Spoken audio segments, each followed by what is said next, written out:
بسم اللہ الرحمن الرحیم۔ الصلاۃ والسلام علیک یا سیدی یا رسول اللہ وعلی آلک و اصحابک یا رحمت للعالمین۔ تمام اہل اسلام کو میری طرف سے السلام علیکم۔ میرے عزیزو، میرا مقصد اپنے سمیت آپ سب کو نبی کریم صلی اللہ علیہ وآلہ وسلم کی محبت میں جوڑنا ہے اور نبی کریم صلی اللہ علیہ وآلہ وسلم کی بارگاہ میں کثرت سے محبت سے درود پاک پڑھنے کی دعوت دینا ہے۔ میرے عزیزو، جو لوگ اس کام میں جڑ گئے ہیں وہ سب سمجھائیں کہ دنیا میں ہی اللہ تعالیٰ کا ان پر فضل ہو گیا ہے، کیونکہ نبی کریم صلی اللہ علیہ وآلہ وسلم پر درود اور سلام پڑھنے والوں سے اللہ تعالیٰ اور نبی کریم صلی اللہ علیہ وآلہ وسلم خوش ہوتے ہیں۔ میرے عزیزو، آج کی یہ ویڈیو بہت خاص ویڈیو ہے، جس میں نبی کریم صلی اللہ علیہ وآلہ وسلم پر درود پاک پڑھنے کے ساتھ ساتھ آپ صلی اللہ علیہ وآلہ وسلم نے اپنی آل پر درود پاک پڑھنے کا حکم کیوں دیا، تو اس کی تفصیل کچھ اس طرح سے ہے۔ ایک مصنف مقدس اردبیلی تحریر کرتے ہیں کہ ایک دن بادشاہ سلطان غیاث الدین ایک مجلس میں وعظ میں شریک تھا، اور وعظ کے دوران اس نے درود پاک کی فضیلت سنی، تو سلطان نے وعظ کرنے والے سے پوچھا کہ درود پاک میں صرف نبی کریم صلی اللہ علیہ وآلہ وسلم کی آل پر درود پاک پڑھا جاتا ہے، جبکہ دوسرے انبیاء کرام اور ان کی آل پر درود پاک کیوں نہیں پڑھا گیا؟ تو وہ واعظ یہ بات سن کر خاموش ہو گیا اور پریشان ہو گیا کہ وہ اب اس کا کیا جواب دے۔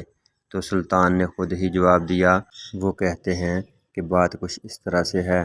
کہ سابقہ انبیاء کرام کے دین منسوخ ہونے والے تھے، اس لیے صرف ان کی ذات یا ان کے زمانہ تک ان کی نبوت جاری تھی، اس لیے درود بھی ان انبیاء کرام کی ذات تک ہی محدود تھا۔ لیکن حضور نبی کریم صلی اللہ علیہ وآلہ وسلم کا لایا ہوا دین اور نبی کریم صلی اللہ علیہ وآلہ وسلم کی شریعت ایسی تھی کہ جس کو اللہ تعالیٰ نے قیامت تک لے جانا ہے اور اسے برقرار رکھنا ہے،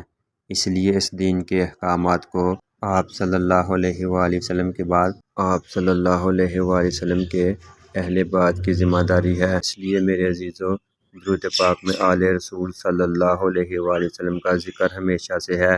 تاکہ امت کو معلوم ہو سکے کہ ان کی اطاعت میں ہی اللہ تعالیٰ اور اس کے رسول صلی اللہ علیہ وآلہ وسلم کی اطاعت ہے، اور نبی کریم صلی اللہ علیہ وآلہ وسلم پر درود پاک پڑھنے کے ساتھ ساتھ آپ صلی اللہ علیہ وآلہ وسلم کی آل پر درود پاک پڑھنے میں ایک خاص نقطہ یہ ہے کہ آپ صلی اللہ علیہ وآلہ وسلم کے دشمن آپ صلی اللہ علیہ وآلہ وسلم کو بے نام و نشان اور ابتر کہا کرتے تھے۔ تو اللہ تعالیٰ نے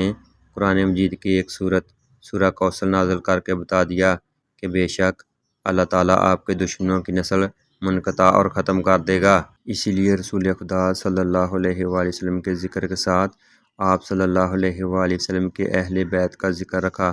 تاکہ لوگوں کو معلوم ہو سکے کہ آل رسول صلی اللہ علیہ وآلہ وسلم کو ختم کرنے والے خود ختم ہو گئے، جبکہ آپ صلی اللہ علیہ وآلہ وسلم کی آل باقی ہے اور باقی رہے گی۔ اور ہمارے نبی کریم صلی اللہ علیہ وآلہ وسلم کی آل تو ایسی آل ہے جس پر اللہ تعالیٰ، اس کے فرشتے اور تمام مومنین ان پر درود و سلام پڑھتے ہیں، بلکہ آپ صلی اللہ علیہ وآلہ وسلم نے خود حکم فرمایا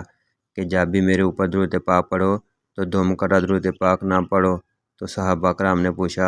یا رسول اللہ صلی اللہ علیہ وآلہ وسلم، یہ دم کٹا درود پاک کیا ہے؟ تو آپ صلی اللہ علیہ وآلہ وسلم نے ارشاد فرمایا، جب بھی درود پاک پڑھو تو میرے اوپر درود پاک پڑھنے کے ساتھ ساتھ میری آل پر بھی اس طرح درود پاک پڑھا کرو، اللہم صلی علی محمد و علی آل محمد۔ میرے عزیزو، جب سلطان غیاث الدین نے وعظ کرنے والے کو یہ بات بتائی تو تمام حاضرین مجلس یہ جواب سن کر خوش ہو گئے کہ آپ صلی اللہ علیہ وآلہ وسلم کی آل پر درود پاک کیوں پڑھا جاتا ہے اور صاحب کے انبیاء کی آل پر درود پاک کیوں نہیں پڑھا جاتا؟ وہ اس لیے تھا کہ ان انبیاء کرام کا زمانہ محدود تھا اور ان کے بعد ان کی آل اور ان کی شریعت کو آگے نہیں لے جانا تھا۔ تو میرے عزیزو، اس بات سے معلوم ہوا کہ نبی کریم صلی اللہ علیہ وآلہ وسلم کی آل اور آپ صلی اللہ علیہ وآلہ وسلم پر کثرت کے ساتھ درود و سلام پڑھنا چاہیے۔